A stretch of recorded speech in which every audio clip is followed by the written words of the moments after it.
हमारी आज की इस कहानी की शुरुआत मंगोलिया के एक बहुत ही विशाल डेजर्ट से होती है। आपको बता दूं कि यह ईस्ट एशिया का सबसे बड़ा रेतीला इलाका माना जाता है। इस जगह पर एक कंपनी काम करने आई थी जिनका मकसद जमीन से तेल खोजना था, मगर उन्हें जो इन्फॉर्मेशन मिली थी वह एकदम गलत साबित होती है। इस रेतीली जमीन में तेल की एक बूंद भी नहीं मिलती, जिसके बाद हार मानकर ये सारे लोग अपने घर लौटने का फैसला करते हैं। इन सभी को वापस भेजने के लिए एक प्लेन का इंतजाम किया जाता है, जिसे उड़ाने वाले पायलट का नाम फ्रैंक है। फ्रैंक के साथ उसका एक को पायलट भी मौजूद है। इन दोनों की जिम्मेदारी यहाँ मौजूद सारे लगेज और कंपनी के तमाम एम्प्लॉइज को सुरक्षित बीजिंग तक पहुँचाना है। सभी लोग अपनी सीटों पर प्लेन में सवार हो जाते हैं और बीजिंग की तरफ अपनी उड़ान भरते हैं। पर तभी अचानक इस विशाल रेगिस्तान में रेत का एक भयंकर तूफान उठने लगता है। हालात देखकर फ्रैंक का को पायलट डर जाता है और पूछता है कि अब हमारा अगला कदम क्या होना चाहिए। फ्रैंक उसे समझाता है कि पीछे मुड़ने का मतलब है फ्यूल के लिए लंबा इंतजार। हमारे पास इतनी फ्यूल नहीं बची है कि हम दोबारा से उड़ान भर सकें, और मदद आने में कितना समय लगेगा ये कोई नहीं जानता। इसलिए हमारे पास आगे बढ़ने के अलावा कोई दूसरा रास्ता नहीं है। ये सोचकर फ्रैंक प्लेन की ऊंचाई और ज्यादा बढ़ा देता है ताकि वे इस रेतीले तूफान के ऊपर से निकल सकें। लेकिन मुसीबत यह थी कि इनका प्लेन क्षमता से ज्यादा ओवरलोडेड था। इसी वजन के कारण वे उस भयानक तूफान के बीच बुरी तरह से उलझ जाते हैं। वो लोग रेडियो का इस्तेमाल करके कंट्रोल रूम से बात करने का प्रयास भी करते हैं, मगर कोई संपर्क नहीं जुड़ पाता। हालात तब और बिगड़ जाते हैं जब बहुत ज्यादा रेत अंदर जाने से उनके प्लेन का एक इंजन पूरी तरह दम तोड़ देता है। अब फ्रैंक समझ जाता है कि उसे हर हाल में इमरजेंसी लैंडिंग करवानी ही पड़ेगी, और वह प्लेन को तेजी से जमीन की तरफ लाना शुरू करता है। मगर तूफान के कारण सामने कुछ भी नजर नहीं आ रहा था, जिससे यह लैंडिंग बेहद मुश्किल हो जाती है। जैसे जैसे प्लेन जमीन के करीब पहुंचता है, उसका पीछे का हिस्सा एक बड़ी चट्टान से जोर से टकराता है। इस टक्कर से पीछे का दरवाजा टूटकर खुल जाता है। हवा का प्रेशर इतना तेज होता है कि एक पैसेंजर सीधा बाहर उड़ जाता है और उसकी जान चली जाती है। अब उनका प्लेन बेकाबू होकर रेगिस्तान की रेत पर घिसटते हुए बहुत दूर तक चला जाता है। जब वह आखिरकार रुकता है तो अंदर का नजारा खौफनाक होता है। प्लेन में सवार 2 और पैसेंजर्स अपनी जान गंवा चुके होते हैं। बाहर अभी भी रेत का तूफान कहर बरपा रहा था, इसलिए कोई भी बाहर कदम नहीं रख सकता था। जब वह भयंकर तूफान शांत होता है तो पता चलता है कि उनका पूरा प्लेन रेत के नीचे दब चुका है। हालांकि कुछ घंटों बाद तेज हवाओं के कारण वह सारी रेत उड़ जाती है और उनका प्लेन दोबारा से विजिबल हो जाता है। बचे हुए सभी लोग डरते हुए बाहर निकलते हैं और सबसे पहले अपनी खाने पीने की सप्लाई की जांच करते हैं। तब उन्हें यह भयानक सच पता चलता है कि उनके पास जिंदा रहने के लिए केवल 1 महीने का ही राशन और पानी बचा है। उन्हीं लोगों के बीच मौजूद एक आदमी हिम्मत दिखाते हुए कहता है कि वह पैदल ही यहाँ से बाहर निकलने का रास्ता ढूंढ लेगा। असल में यहाँ से किसी सुरक्षित जगह तक पहुँचने के लिए उन्हें कम से कम 200 माइल दूर जाना था, क्योंकि वे उड़ते हुए मंगोलिया की सीमा पार करके चाइना के किसी अनजान इलाके में आ गिरे थे। सबसे बड़ी दिक्कत यह थी कि किसी को भी अपनी एग्जैक्ट पोजीशन की कोई जानकारी नहीं थी और उनका रेडियो भी पूरी तरह से ठप पड़ चुका था। जो आदमी वहाँ से पैदल जाना चाहता था वह पूरे भरोसे के साथ बताता है कि वह पहले मैराथन दौड़ चुका है और उसे हाइकिंग का भी अच्छा खासा अनुभव है, इसलिए वह आराम से यह दूरी तय कर लेगा। बाकी लोग उसे समझाते हैं कि भाई अभी जुलाई का महीना चल रहा है, जो इस रेगिस्तान में सबसे ज्यादा जानलेवा और गर्म होता है। ये सब सुनने के बाद अंत में उसे भी समझ आ जाता है कि अकेले इस रेगिस्तान से बाहर निकलना बिल्कुल असंभव है। उसी रात जब सारे लोग थकावट के कारण प्लेन के अंदर सो रहे थे, बाहर एक बार फिर से तेज हवाएं चलने लगती हैं। उसी दौरान डेविस नाम का एक आदमी टॉयलेट करने के लिए बाहर निकलता है। वापस लौटते समय अचानक उसका पैर एक बड़े पत्थर से टकरा जाता है। ठोकर लगने के कारण उसका बैलेंस बिगड़ता है और वह रेत के टीले से लुढ़कता हुआ सीधे नीचे खाई में गिर पड़ता है। उस रेतीले तूफान में उसे कुछ भी दिखाई नहीं देता और वह पूरी तरह से रास्ता भूल जाता है। अपनी जान बचाने के लिए वह बहुत जोर जोर से चिल्लाता है, लेकिन हवा के शोर में कोई भी उसकी आवाज नहीं सुन पाता। अगली सुबह जब बाकी लोग उठते हैं तो उन्हें एहसास होता है कि डेविस उनके बीच नहीं है। वे सभी मिलकर उसे आसपास काफी खोजते हैं, मगर उसका कोई सुराग नहीं मिलता, क्योंकि वह रात के तूफान में रेत के नीचे जिंदा ही दफन हो गया था। अपने एक और साथी को इस तरह खोने के बाद सब बुरी तरह डर जाते हैं। ग्रुप में मौजूद एक लेडी सीधे पायलट फ्रैंक के पास जाती है और उससे पूछती है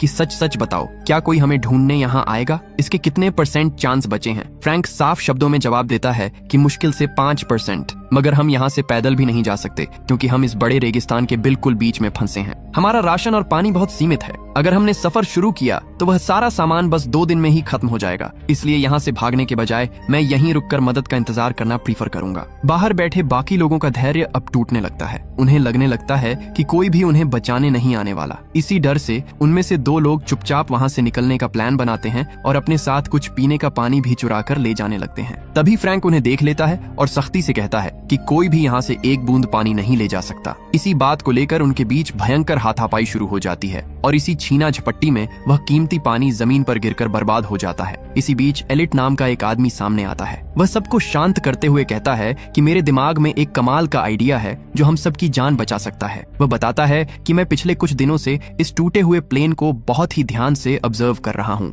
अगर हम सब मिलकर मेहनत करें तो इसके हिस्सों को रीबिल्ड करके एक नया छोटा प्लेन तैयार कर सकते हैं। ये सुनकर फ्रैंक उससे पूछता है कि तुम्हें प्लेन के बारे में आखिर कितनी नॉलेज है। एलिट बड़े कॉन्फिडेंस से जवाब देता है कि मेरा काम ही प्लेन डिजाइन करना था। असल में एलिट कौन था ये बात वहाँ कोई नहीं जानता था। वह मंगोलिया में तेल निकालने वाली कंपनी का पक्का एम्प्लॉय नहीं था। वह तो बस एक बार एरोस्पेस से जुड़े किसी काम के सिलसिले में वहाँ आया था और पिछले 2 सालों से उनके साथ ही रुका हुआ था। एलिट का यह सीक्रेट जानने के बाद सभी लोग काफी शॉक हो जाते हैं, मगर इस बात से उनके अंदर जीने की एक नई किरण भी जाग उठती है। सभी इस बात पर राजी हो जाते हैं कि वे मिलकर प्लेन को रीबिल्ड करेंगे, लेकिन फ्रैंक जो खुद एक पायलट था उसकी इस बात से बिल्कुल अग्री नहीं करता। उसे लगता है कि यह सब बकवास है और वह इस काम के लिए एकदम साफ मना कर देता है। अगली सुबह पता चलता है कि जेम्स नाम का उनका एक साथी वहाँ से कहीं चला गया है। ग्रुप की वह लेडी उसे खोजने के लिए जाने लगती है, पर फ्रैंक उसे रोक देता है। वह कहता है कि तुम यहीं रुको, मैं उसे ढूंढ कर लाता हूँ, और इतना कहकर वह उसे खोजने निकल पड़ता है। ढूंढते ढूंढते फ्रैंक उस पहाड़ी के पास पहुँचता है जहाँ प्लेन का पिछला हिस्सा टूट कर गिरा था। वहाँ पहुँचकर वह देखता है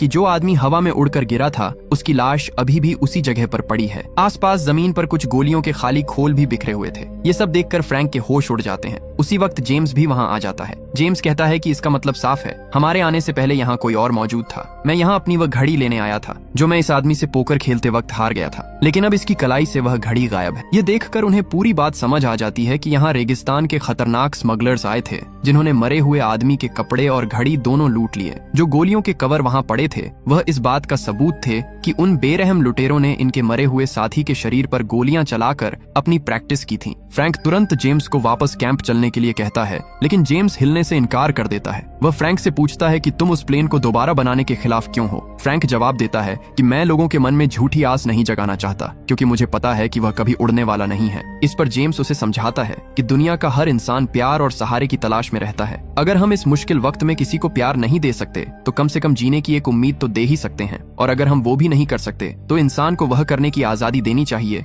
जो उसे सही लगता है। जेम्स की इस गहरी बात का फ्रैंक पर बहुत असर होता है और वह लोगों के साथ मिलकर प्लेन बनाने के लिए तैयार हो जाता है, भले ही उसे अंदर से यकीन था कि यह काम नामुमकिन है। वे दोनों लौटकर बाकी साथियों के पास आते हैं और फिर पूरी टीम एक साथ उस प्लेन को बनाने के काम में जुट जाती है। रेगिस्तान में दिन के समय धूप इतनी तेज होती है कि बाहर काम करना मौत को दावत देने जैसा था, इसीलिए वे लोग दिन भर आराम करते और पूरी रात जाग कर अपना काम करते। लेकिन उनकी मुश्किलें तब और बढ़ जाती हैं जब एक रात काम करते समय वेल्डिंग की कुछ चिंगारियां सीधे उनके फ्यूल पर जा गिरती हैं। यह वही फ्यूल था जिसे उन्होंने आग और जनरेटर चलाने के लिए बचा कर रखा था। चिंगारी गिरते ही वहां एक भयंकर ब्लास्ट हो जाता है। अच्छी बात यह थी कि उस धमाके में किसी की जान नहीं गई, लेकिन उनका वह जरूरी फ्यूल पूरी तरह से जलकर राख हो जाता है। अब उनके पास सिर्फ इतना ही फ्यूल बचा था कि वे अपने बनाए प्लेन को उड़ा सकें, इसलिए अब जनरेटर चलाना पूरी तरह से बंद करना पड़ा। बिना बिजली के रात में काम करना मुमकिन नहीं था, इसलिए अब उन्हें मजबूरी में दिन की उस चिलचिलाती धूप में काम करना पड़ता है। गर्मी असहनीय थी, लेकिन उन्होंने हार नहीं मानी और दिन के समय ही मेहनत करना जारी रखा। काफी हद तक प्लेन को रीबिल्ड करने के बाद अब उनके सामने सबसे बड़ी चुनौती थी उसके भारी विंग को सही जगह पर फिट करना। उनके पास कोई गलती करने की गुंजाइश नहीं थी, क्योंकि अगर वह विंग गलती से भी रेत पर गिर गया तो उसे दोबारा उठाने के लिए उनके पास कोई क्रेन मौजूद नहीं थी। वे बहुत ही सावधानी से उस भारी भरकम हिस्से को ऊपर से खिसकाना शुरू करते हैं, मगर अचानक वह जंजीर बीच से टूट जाती है जिसके सहारे उन्होंने उसे रोक रखा था। विंग तेजी से नीचे की ओर फिसलता है और जाकर सीधा प्लेन से टकरा जाता है। यह देखकर सबकी सांसें अटक जाती हैं। उस वक्त प्लेन के अंदर उनका एक साथी पहले से मौजूद था जिसका काम उस विंग को अंदर से बोल्ट लगाकर कसना था। कुछ ही सेकंड बाद वह बाहर निकलता है और खुशी से चिल्लाता है कि काम हो गया। असल में यह किसी चमत्कार जैसा था। जंजीर टूटने के बाद वह विंग फिसलकर बिल्कुल एग्जैक्ट उसी पोजीशन पर जाकर सेट हुआ था जहां उसकी जरूरत थी। उस हिस्से के जुड़ते ही उनके प्लेन का बाहरी ढांचा पूरी तरह से बनकर तैयार हो गया। अब सभी को पक्का विश्वास हो गया था कि वे यहाँ से फ्लाई करके बच निकलेंगे। इस खुशी में सभी झूमने और एंजॉय करने लगते हैं। इसके साथ ही वे प्लेन के आगे से रेत को हटाकर एक साफ ट्रैक बनाने का काम भी शुरू कर देते हैं ताकि उड़ान भरने में कोई दिक्कत न आए। मगर मुसीबतें अभी खत्म नहीं हुई थीं। कुछ ही दिनों बाद वहाँ एक और खतरनाक तूफान आ धमकता है जिसमें आसमान से कड़कती बिजलियां गिरने लगती हैं। प्लेन के विंग में पेट्रोल भरा हुआ था, इसलिए ब्लास्ट के डर से सभी लोग वहाँ से भागकर सुरक्षित जगह पर छिप जाते हैं। लेकिन एलिट टस से मस नहीं होता। वह किसी भी हाल में अपनी मेहनत से बनाए इस प्लेन को बर्बाद होते नहीं देख सकता था। तभी ठीक उसके ऊपर एक भयंकर बिजली गिरने वाली होती है, मगर ऐन मौके पर फ्रैंक उसे धक्का देकर वहाँ से दूर गिरा देता है और उसकी जान बचा लेता है। फ्रैंक जानता था कि अगर एलिट मर गया तो कोई दूसरा ऐसा इंसान नहीं है जो इस प्लेन का बचा हुआ काम खत्म कर पाए। इसके बाद वे सभी मिलकर इस नए प्लेन का नाम फीनिक्स रख देते हैं। इजिप्शियन मिथोलॉजी में फीनिक्स एक ऐसे अद्भुत और पावरफुल जीव को कहा जाता है जो अपनी राख से भी दोबारा जिंदा हो जाता है। प्लेन पर अभी भी कुछ जरूरी काम बाकी था। समय के साथ साथ उनके पास पीने का पानी भी पूरी तरह खत्म होने की कगार पर था। एक रात वे दूरबीन से देखते हैं कि दूर रेगिस्तान में कुछ अनजान लोगों ने अपने टेंट लगा रखे हैं और वहां डेरा डाले हुए हैं। हकीकत में वे सारे लोग खतरनाक स्मगलर्स थे। फ्रैंक कहता है कि हमें जाकर उनसे पीने के पानी की मदद मांगनी चाहिए। एलिट इस बात से सहमत नहीं होता और मना करता है। फिर भी फ्रैंक और कुछ लोग पानी की तलाश में उनके पास निकल पड़ते हैं। सुरक्षा के लिए फ्रैंक और उसका एक दोस्त एक बड़े पत्थर के पीछे पोजीशन ले लेते हैं ताकि कुछ भी गड़बड़ होने पर वे पीछे से कवर फायर दे सकें। उन्होंने अपने पास गन भी रखी होती है। जैसे ही उनके साथी उन स्मगलर्स से पानी मांगते हैं, सामने से एक आदमी बिना कुछ सोचे सीधा उन पर फायरिंग शुरू कर देता है। ये देखते ही फ्रैंक और उसका दोस्त पत्थर के पीछे से गोलियां बरसाना शुरू करते हैं और उन लुटेरों को वहीं ढेर कर देते हैं। इस पूरी गोलीबारी के बीच उनका एक साथी वहां से जान बचाकर भाग निकलता है। फ्रैंक के पास पूरा मौका था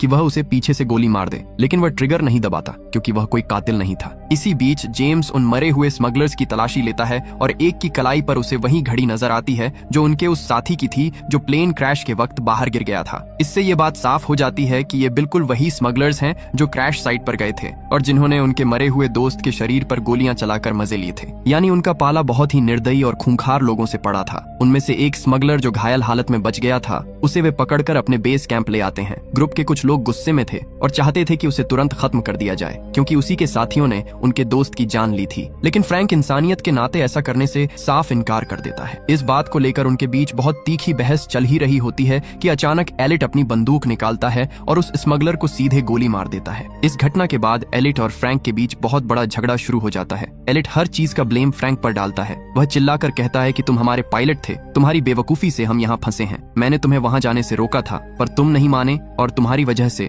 हमारे एक और आदमी की मौत हो गई। ये कड़वी बातें सुनकर फ्रैंक अपना आपा खो बैठता है और गुस्से में आकर एलिट के चेहरे पर एक जोरदार पंच जड़ देता है। इस थप्पड़ से एलिट की ईगो को बहुत गहरी चोट लगती है और वह सबसे रूठ जाता है। वह धमकी देता है कि अब वह इस प्लेन को बिल्कुल नहीं बनाएगा। उसे जितना करना था उसने कर दिया। वह ताना मारता है कि मैं अकेला यहाँ तुम 10 लोगों के बराबर मेहनत करता हूँ और तुम लोग सिर्फ बैठकर तमाशा देखते हो। तब कैली नाम की लड़की उसे मनाने जाती है और समझाती है कि तुम्हारे बिना इस प्लेन को पूरा करना नामुमकिन है, हमें तुम्हारी सख्त जरूरत है। इस पर एलिट शर्त रखता है कि अगर सारे लोग आकर मुझसे रिक्वेस्ट करेंगे तभी मैं काम पर वापस लौटूंगा। मजबूरी में अपनी जान बचाने के लिए हर किसी को उसके आगे झुकना पड़ता है। यहाँ तक कि फ्रैंक भी उससे माफी मांगते हुए कहता है कि तुम ही यहाँ के बॉस हो, प्लीज इस काम को पूरा कर दो। इसके बाद एलिट का गुस्सा शांत होता है और सारे लोग फिर से प्लेन को तैयार करने में लग जाते हैं। कुछ दिनों बाद वे दूरबीन से देखते हैं कि जो आदमी उस रात भाग निकला था वह अपने बहुत सारे हथियारबंद साथियों के साथ वापस आ गया है। पर वो लोग सीधा हमला करने से बचते हैं क्योंकि वे जानते थे कि अब इन लोगों के पास भी उन्हीं की छीनी हुई बंदूकें मौजूद हैं। इसके अलावा उन स्मगलर्स को यह भी अंदाजा था कि इनके पास राशन और पानी लगभग खत्म होने वाला है। वे इंतजार कर रहे थे कि जब ये लोग भूख प्यास से तड़प कर कमजोर हो जाएंगे तब वे आसानी से इन्हें मार देंगे। ये खतरा देखकर टीम और भी ज्यादा जी जान लगाकर मेहनत करती है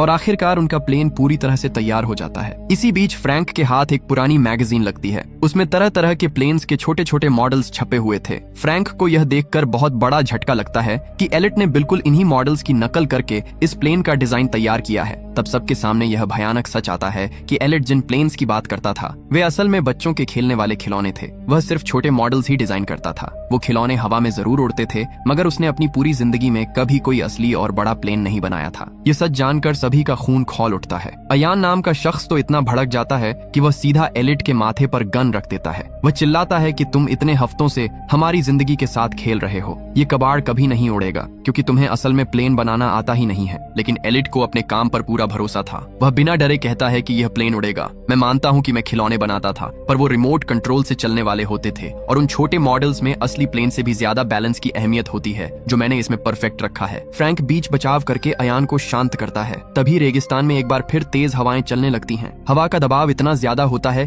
कि वह प्लेन जिसे उन्होंने कड़ी मेहनत से जोड़ा था वह अपने आप हवा में हल्का हल्का ऊपर उठने लगता है। यह नजारा देखकर सबको यकीन हो जाता है कि एलिट का डिजाइन एकदम सही है और यह सचमुच उड़ सकता है। उनके अंदर अंदर बुझ चुकी उम्मीद की आग फिर से भड़क उठती है, मगर वो तूफान इतना भयंकर था कि कुछ ही देर में उनका पूरा का पूरा प्लेन रेत के नीचे दब जाता है। जब मौसम साफ होता है तो रेत में दबे उस प्लेन को देखकर सब फिर से निराश हो जाते हैं। उन्हें लगने लगता है कि यह कबाड़ उन्हें यहाँ से बाहर नहीं निकाल पाएगा, पर फ्रैंक आगे आता है और जोश भरते हुए कहता है कि हमने अपना खून पसीना बहाकर इसे खड़ा किया है और हम इसे हर कीमत पर यहाँ से उड़ा कर ले जाएंगे। इसके बाद पूरी टीम मिलकर उस प्लेन को रेत से बाहर निकालती है और पूरी ताकत से खींचकर एक पक्के रास्ते पर ला खड़ा करती है। इसके बाद वे इंजन को स्टार्ट करने की कोशिश करते हैं। प्लेन स्टार्ट तो होता है पर अगले ही पल झटके से बंद हो जाता है। वे बिना हार माने इसे बार बार ट्राई करते हैं और अंत में उनकी कोशिश रंग लाती है। इंजन चालू हो जाता है। उधर दूर बैठे स्मगलर्स भी प्लेन के इंजन की तेज आवाज सुन लेते हैं और तुरंत उनकी तरफ दौड़ पड़ते हैं। वे लुटेरे घोड़ों पर सवार होकर और हाथों में बंदूकें लिए उन्हें जान से मारने के लिए तेजी से आगे बढ़ते हैं। ये देखकर सभी लोग फटाफट प्लेन के ऊपर चढ़ते हैं और उसके विंग को कसकर पकड़कर लटक जाते हैं। असल में उनके इस नए प्लेन का डिजाइन कुछ ऐसा था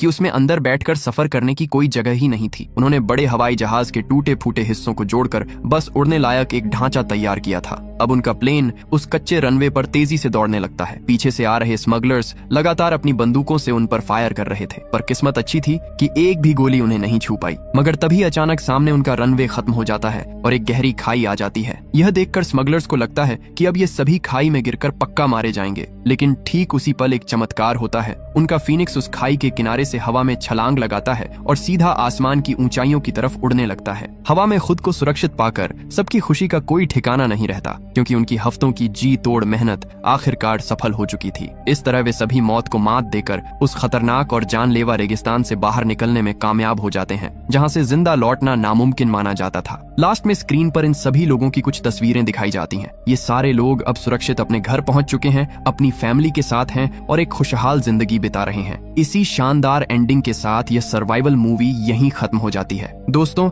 इसी तरह की कहानियों के लिए हमारे चैनल को सब्सक्राइब जरूर करना। मिलते हैं किसी नए दिन एक नई कहानी के साथ।